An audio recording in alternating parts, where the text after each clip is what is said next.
Criador, a natureza, fez os campos e florestas, fez os bichos, fez o mar. Fez por fim, então, a rebeldia que nos dá a garantia, que nos leva a lutar pela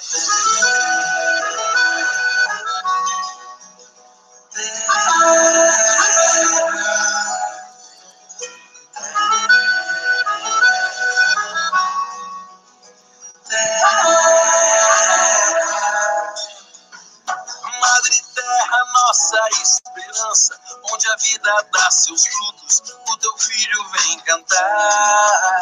Ser e ter o sonho por inteiro, ser sem terra, ser guerreiro, com a missão de semear a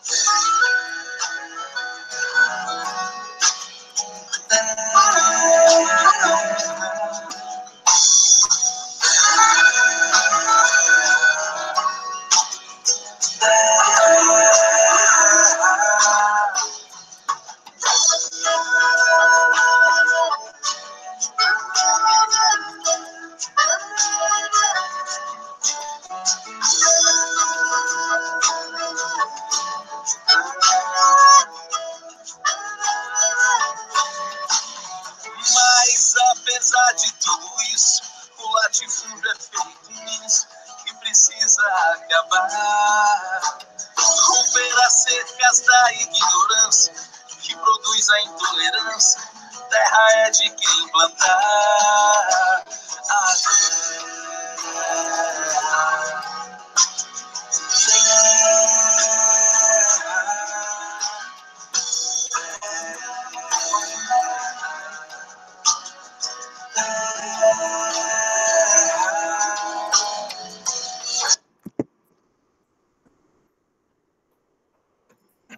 Como diz a música, é preciso romper as cercas da ignorância, porque o latifúndio precisa acabar. E aí, a nossa discussão de hoje, né, ela vai nesse sentido, então, né, de discutir qual que é a relação, então, por exemplo, das queimadas, que a gente tem visto nas últimas semanas, passando nos noticiários, nas queimadas do Pantanal. Qual a relação das queimadas do Pantanal com a degradação dos solos, com o agronegócio? E, claro, né, não poderia deixar de falar que possui relação, por exemplo, a alta, né, no preço dos alimentos que a gente tem encontrado no supermercado, né? Qual é a relação de tudo isso e como a gente, né, enquanto aprendizes, né, aqui na disciplina de ciências, como que a gente pode estar discutindo essas relações, né? Porque as coisas, elas são conectadas, né, não são distantes uma da outra. Então, as questões ambientais, sociais, políticas, econômicas, naturais, elas estão interligadas, né. Primeiro ponto, né, vamos começar falando pela questão propriamente dita, da questão da degradação ambiental, né, que está relacionada com todas as demais que a gente falou. A gente viu aí, né, nos noticiários, o Pantanal queimando há muitos dias, né, que o Pantanal vem queimando, né? E aí vem a pergunta, né, mas por que que o Pantanal queima, né? E quais as consequências do Pantanal estar queimando há tantos dias? Diferente de como foi anunciado, né, por aí, o Pantanal, a sua queima, ela não foi natural. Obviamente, sim, é comum de acontecerem queimadas naturais nessa região, né, neste bioma, mas esse de maneira específica, né, já foi comprovado por perícia, inclusive, né, que ele foi uma ação criminosa, foi intencional, foi colocado fogo, né, e a Polícia Federal, ela já faz uma investigação, né, com alguns fazendeiros da região, né, ali do Mato Grosso do Sul, já faz investigação, né, sobre essa queimada intencional, né. E aí a gente vem falando da questão ambiental, né. Quais são os problemas, né, que uma queimada, ela pode causar de maneira específica para o solo? E aí, claro, né, ele se relaciona com outros problemas também. Quando a gente tem a queimada da vegetação, né, quando a gente queima as plantas, né, as árvores, enfim, que compõem ali um ecossistema, a queima dessas plantas acaba por queimar também, né, pegar fogo ali, né, em tudo o que exista ali nesse solo. E como a gente já viu, né, no solo há ali muitos micro-organismos que são decompositores, né, que eles fazem a decomposição da matéria orgânica. A gente tem ali fungos, bactérias, né, outros animais, né, que auxiliam no processo de decomposição. A partir do momento que eu tenho um incêndio, né, que uma área de floresta é queimada, ela também esse fogo, ele se alastra e também vai queimar todas as formas de vida. Logo, esse solo, ele vai sofrer um processo de desertificação também, né, porque todo o processo de decomposição dos alimentos, ele vai, decomposição da matéria orgânica, ele vai deixar de acontecer, porque não vai ter mais agentes decompositores ali. Logo, esse solo, ele já não vai ficar fértil como ele era uma vez, certo? Então, é um processo também de desertificação desse solo. Então, esse é o primeiro ponto que a gente tem que levar em consideração quando a gente fala da questão do impacto no solo da queimada também, né? E a partir do momento que essas árvores deixam de existir nesse espaço ali, né? Essas árvores, elas possuem uma grande importância porque elas seguram o solo, as suas raízes, elas seguram o solo, mantêm esse solo firme, né? E as raízes dessas árvores também auxiliam no processo de absorção da água, né? Então, ela vai canalizar a água, as raízes, né? Dessa planta. Então, vejam, ter uma planta ali auxilia nesse processo de canalização, absorção da água ali no solo, né? Então, esse é um primeiro ponto para a gente estar conversando. Aí, nós temos também um outro ponto. A partir do momento que essas árvores, né, elas deixam de estar ali no solo, né, foram queimadas, derrubadas, essas árvores, né, não estando mais ali, esse solo não fica mais seguro. Porque a gente precisa das árvores, né, para que esse solo se mantenha firme. Do contrário, não tendo árvore, esse solo ele fica exposto a diferentes formas de lixiviação, né? Esse solo ele pode ser levado pelo vento, ele pode ser levado pela água, né? E a gente vai tendo uma perda de solo naquela área onde não tem vegetação, né? Então, há uma perda de solo. E, como a gente viu, esse solo ele demora muito tempo, milhares de anos para se formar, né? É todo um processo envolvendo, né, ali o processo de intemperismo das rochas, né? Como a gente já estudou, né? Todo o processo de intemperismo da rocha, da decomposição de alguns resíduos orgânicos. Então, pode levar até milhares de anos para se formar um solo. E aí, com uma ação dessa de desmatamento, de queimada, eu posso ter uma perca de algo que demorou muito tempo para ser formado. Então, isso pode acontecer a partir de uma queimada ou de um desmatamento, certo? O que acontece agora lá no Pantanal. Então, esse solo, ele vai se perder. E aí, esse solo, ele fica ali, né? Ele vai ficar exposto. E aí, o que pode acontecer? Por exemplo, numa área, pensando agora na questão mais urbana, né? Numa área, se eu tenho uma encosta, né? Uma encosta aqui, por exemplo, um morro, né? E aí, aqui eu não tenho árvores aqui, né? Esse solo, ele fica mais frágil, ele fica mais vulnerável ao deslizamento quando ele pesar muito.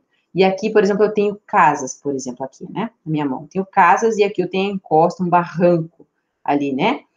E o que vai acontecer? No momento que chove muito, esse solo pode encharcar e ele pode vir e atingir essas casas, né? Que a gente já viu aqui na nossa região, Alto Vale, Médio Vale, muitos casos de deslizamentos, né? No período de bastante chuva. Então, essa é a importância da vegetação, né? No solo, para proteger esse solo. Um outro processo que pode acontecer também, né, dessa relação vegetação e solo, é quando eu tenho a perca desse solo, eu posso causar, por exemplo, o assoreamento dos rios. A gente, né, precisa preservar, né, as florestas em todos os cantos, mas nos rios, né, a gente tem uma lei específica, né, lá no Código Florestal, que protege, né, as áreas de vegetação, né, que beiram, né, que margeiam os rios, né? Essa vegetação é chamada de mata ciliar. É preciso preservá-las Porque esse processo de erosão, de deslizamento, vai acontecer ali. Então, todo esse solo, né, como ele não está protegido pelas raízes das árvores, ele vai ir para dentro do rio e vai diminuir o volume, né, de água que caberia nesse rio e diminuir a profundidade. Então, se eu tinha um rio com uma profundidade assim, por exemplo, a partir do momento que ele enche de terra, o volume de água nele diminui. Logo, não vai caber ao mesmo tanto. A mesma coisa que eu pegar uma piscina, né? Essa piscina, eu encho ela de água, certo? Aí, eu pego lá uns 3, 4 carrinhos de mão e encho de terra lá dentro. Não vai transbordar água? É um processo parecido na natureza. Então, esse é o processo que a gente chama de assoreamento do rio, quando o rio enche de terra e logo essa água diminui a quantidade de água que antes cabia, né, nesse rio. Então, esse é o processo que acontece, por exemplo, nas enchentes, né? Isso também, claro, tem várias causas das enchentes, mas uma delas é por conta do assoreamento dos rios. Então, vejam, conseguem perceber o quão importante é a preservação das florestas para a preservação do solo, né?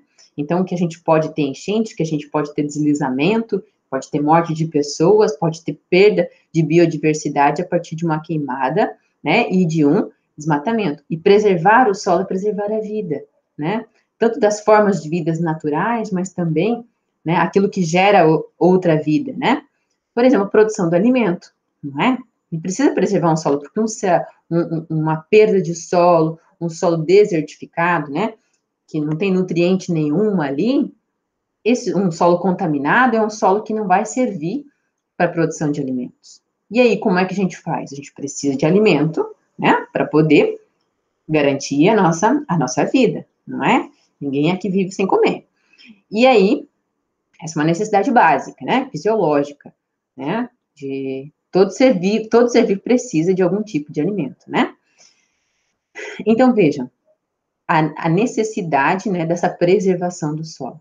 E aí, eu trouxe essa questão aqui das queimadas no Pantanal para ver o quão grande é o problema no Brasil relacionado às queimadas, aos desmatamentos e ao agronegócio, né? Então, como a música falou ali, né, que o latifúndio precisa acabar. O que é o latifúndio? O latifúndio são aqueles, né, os grandes fazendeiros, né, são detentores da maior parte das terras produtivas no país. Quase 70% de todas as terras produtivas que servem para plantar estão na mão dos grandes latifundiários. E não são muitos, são poucos. São poucas pessoas que têm muita terra, né, para produzir alimento, mas um modelo agroexportador. O que isso significa? Que eles produzem alimentos, sim, mas alguns tipos específicos de alimento, que a gente chama de monocultura. O que isso significa? Que eles plantam apenas um tipo, né, de alimento, né? Muitas vezes, por exemplo, ou ele planta muita soja, né? Ou ele vai plantar muito milho, ou arroz, ou vai criar muito gado, por exemplo, né? Então, não tem uma diversificação, por exemplo, assim, num determinado período ele vai plantar o arroz, na outra vai ter o milho, na outra o feijão, na outra batata, na outra mandioca. Não tem uma rotação de cultura no agronegócio, não tem. É um tipo, né? Se ele planta soja, ele vai plantar soja, né? Se ele planta arroz, ele vai plantar arroz, certo? E aí, o que acontece? Essa produção de alimentos, né? Aí você deve estar pensando, mas prof, então isso não é legal, né? Produzir alimento, né? Para a população. Não, como eu falei, o agronegócio é um modelo agroexportador. O que significa isso? Ele produz um único tipo de alimento, né? E aí, né, claro, um único tipo, né? Esse fazendeiro aqui produz a soja, esse vai produzir o arroz, né, por exemplo. Não tem a rotação de culturas, né? E aí o que acontece? Ele planta, mas não fica aqui, né? Aqui ele planta, mas ele vende isso para o mercado externo. Isso vai para outros países, né? Tudo que a maior parte do que é produzido aqui vai para outros países. Agora tem um último dado da Fundação Getúlio Vargas, que de maio de 2019 até maio de 2020 aumentou em 71% as exportações relacionadas, né, a esse ramo do agronegócio, né, as exportações do Brasil, né, corresponde, 71% delas corresponde, né, aos produtos, né, do agronegócio. Então, tudo aquilo que é produzido aqui vai para fora. E aí, claro, tem alguns motivos para isso, né? Por que o Brasil produz e não fica aqui o seu alimento, né? Porque agora a gente tem, por exemplo, uma alta do dólar, né? O dólar está num preço bastante elevado lá fora, né? O valor do dólar comparado aqui, né, com o real. Então, é muito alto, não vale a pena, então, para o produtor, para ele vender para o Brasil. Vou dar um exemplo aqui para que vocês consigam compreender melhor, né?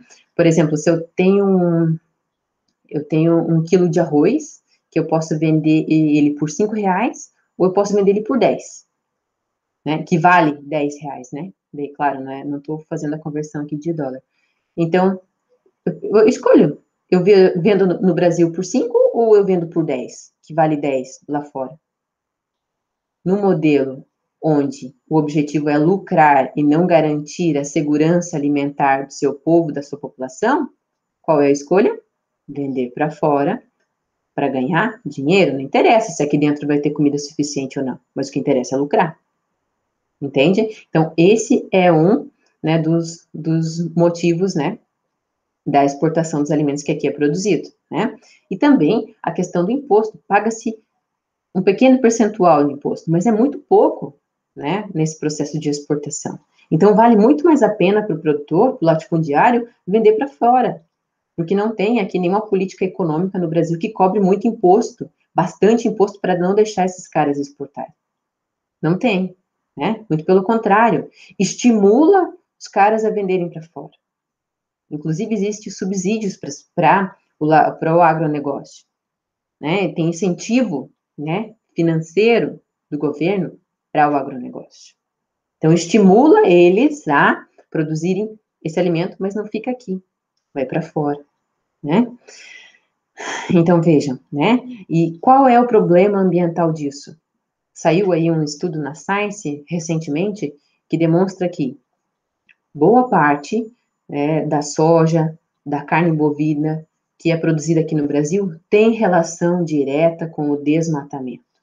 Então, uma parte da carne, uma parte da soja, né, foi produzida num lugar onde antes tinha uma área nativa, deixou de ser área nativa, né, de floresta, para dar lugar para gado e para soja, né, para ir para o exterior. Uma curiosidade, o Brasil tem mais gado do que gente. Tem cerca de 213 milhões de cabeças de gado. É muito gado, né? Muito gado. Vejam só, é um modelo, né, que, veja, não garante o alimento para a população, isso explica, né, o porquê que a gente está tendo aí uma alta, né, nos alimentos, no arroz, na soja, enfim, outros alimentos, porque muito aqui se produz, mas pouco se fica aqui, né, e aí, uma outra explicação também é que o Brasil, ele possui uma grande dependência dos outros países para se produzir aqui, por exemplo, o Brasil usa agrotóxico, muito agrotóxico, que inclusive, né, contamina a água, contamina o solo, e aí pode estar relacionado com causa de algumas doenças, né, tem alguns estudos sobre isso, inclusive a água aqui de Santa Catarina, que teve um estudo há cerca de 2 anos, mais ou menos, de uma universidade aqui do estado, demonstrando isso, né, que agora o agrotóxico já está presente, inclusive, na água, né, na água que a gente bebe, né, e aí, para produzir isso, ele precisa importar, né? Ele vai importar esse agrotóxico que o Brasil não produz aqui, né? Nem deveria mesmo, né? Não precisa disso. Mas ele importa outras coisas também. Ele vai importar o adubo, né? Que ele precisa. Então, são insumos agrícolas que ele precisa. O Brasil não produz aqui, ele importa. E ao importar, isso também torna caro o produto. As máquinas agrícolas. O Brasil não tem tecnologia. O Brasil não tem máquina, não produz máquina. Não tem tecnologia. Então, aquele discurso do que o agro é tech, pop, tudo, né? É preciso rever, porque tech da onde, né? Se não tem tecnologia, né? Então, é um discurso que não é verdadeiro, né? Não tem? Tem que importar tudo. E ao importar isso, ao importar máquina, ao importar agrotóxico, ao importar fertilizante, torna o produto mais caro aqui. E claro, também por não ter o produto aqui, porque é vendido para fora, também deixa ele mais caro, né? E aí deve ficar, né, aquela pergunta, né? Mas se então a maior parte do alimento que o Brasil produz vai para fora, e aí o que fica aqui? Bom, uma parte até fica aqui, né? Mas a maior parte dos alimentos que são produzidos aqui no Brasil não são produzidos, que chega à mesa dos brasileiros, a maior parte é produzido a partir da agricultura familiar, né? Que detém a menor quantidade de terra, né? Infelizmente é isso. A comida que chega à nossa mesa vem justamente da agricultura familiar que tem menos terra. Enquanto a comida que vai para os outros países, muito mais barata para os outros países, né? Porque ela vai mais barata para lá e encarece aqui, né? É produzida na maior quantidade de terras, né? Que está presente no latifúndio. Então, a nossa comida, ela vem na sua grande parte da agricultura familiar, que quase não tem incentivo fiscal nenhum. Então, veja, ela quase não tem terra, porque não tem uma distribuição de terras, né? Aqui. Então, a gente tem muita terra na mão de poucos e muitos com pouca terra. Não tem incentivo fiscal. Essas famílias, elas não recebem incentivo, tanto que nós temos aí muitos produtos que eram produzidos pela agricultura familiar que reduziram em área, né? Por exemplo, o feijão. O feijão é um alimento que a gente tinha um grande percentual que era produzido pela agricultura familiar, deixou de ser produzido, né? Diminuiu em área, né? E aí, tá, mas e aí, que relação que tem isso, agronegócio, agricultura familiar com a questão ambiental, professora? Qual que é a relação? A agricultura familiar, ela danifica menos o meio ambiente, quando a gente fala, né, de proteção da biodiversidade, quando a gente fala de proteção do solo. Por quê? Tem técnicas ali para produzir esse alimento, para produzir o arroz, para produzir o feijão, que danificam menos o meio ambiente. Por exemplo, o sistema de agrofloresta. É um sistema onde eu tenho tudo junto ali. Eu posso ter ali a criação de animais, eu posso ter a plantação ali do arroz, do feijão, da laranjeira, do abacaxi, da banana, mas eu posso também ter o meu pé de ipê, eu posso ter a minha figueira, a minha não, né? Naturalmente, né? Então, tudo no mesmo espaço. Então, eu preservo a área que é natural, né? A floresta nativa, mas eu também vou produzir o alimento e também vou criar ali os animais que vão servir de alimento, no sistema de agrofloresta. Pode ser assim. Ou então pode ser só agricultura. Só que é uma maneira que agride menos o ambiente, mesmo que não seja no mecanismo de agrofloresta, né? Pode ser, por exemplo, só só a agricultura mesmo, né? Mas aí vai ter um sistema de rotação de cultura, que danifica menos o solo, então que vai ter aquela variação, né, de cultura que eu falei para vocês, que não promove a desertificação, né? Porque quando eu planto apenas uma única planta todo ano, né? Eu planto arroz, todo ano. O que acontece?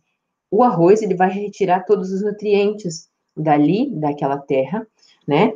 E aí eu vou ter que usar muito mais adubo, muito mais fertilizante químico. E o fertilizante químico, ele também vai ter, né, um impacto na natureza. Ele pode causar um processo de eutrofização lá nos rios, por exemplo, né, que é aquele crescimento exagerado, né, das algas que daí não penetra a luz solar, enfim, aí não tem aquele processo de oxigenação, mata a vida nos rios. Pode acontecer também de liberação, né, de gases intensificadores do efeito estufa, né? Então, e a agricultura familiar, ela trabalha num processo de fazer, por exemplo, o processo de compostagem para adubar a terra, que a gente já fez, inclusive a nossa mini composteira, né? Então, vai trabalhar nesse sentido com a compostagem, vai trabalhar com a rotação de culturas, né?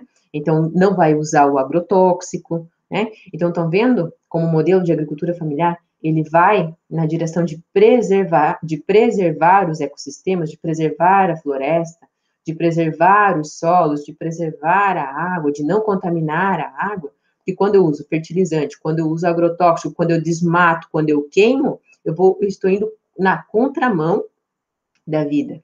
E, né, quando eu faço isso, e qual é o modelo, né, de produção de alimentos que vai nessa direção? O agronegócio, né? E o que não vai, né, é o da agricultura familiar, que infelizmente, né, sofre a duras penas, né, por não ter incentivo fiscal, né, do governo para que possa produzir mais. E tendo pouca terra, não tem como, não tem incentivo fiscal, né, financeiro, não tem terra. E aí vai causando, né, toda essa questão que a gente não tem uma segurança alimentar no país, a gente não tem alimento para o nosso povo por conta de uma política econômica que valoriza a produção de alimento que vá para o exterior e aí, em contrapartida, danifique a nossa biodiversidade, danifique o nosso solo, polua a nossa água. Então, é preciso rever isso, né? E como solucionar isso, então?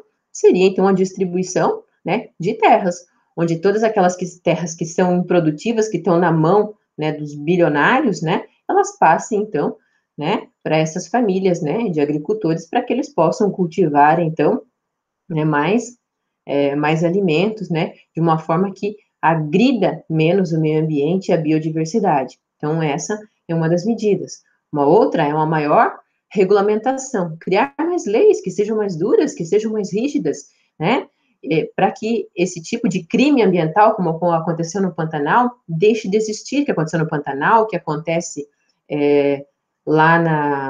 que acontece na Amazônia, né, esse desastre que a gente viu ali, né, de pessoas morrendo para tentar apagar esse incêndio, dos animais morrendo, quantos deles, né, só quem não tem sensibilidade para ver aquelas imagens ali, né, do jacaré queimado, da onça, né, inclusive hoje aqui, para essa discussão, eu uso essa camiseta aqui, né, que demonstra um pouco dos animais, né, aqui essa é de Bonito, né, do Mato Grosso do Sul, aqui as pegadas, né, da anta, da onça, do tamanduá-bandeira, da paca, da capivara, da cutia, lobo-guará, todos os animais que fazem parte, né, desse bioma lá do Pantanal, que faz parte do Mato Grosso do Sul, animais que morreram carbonizados.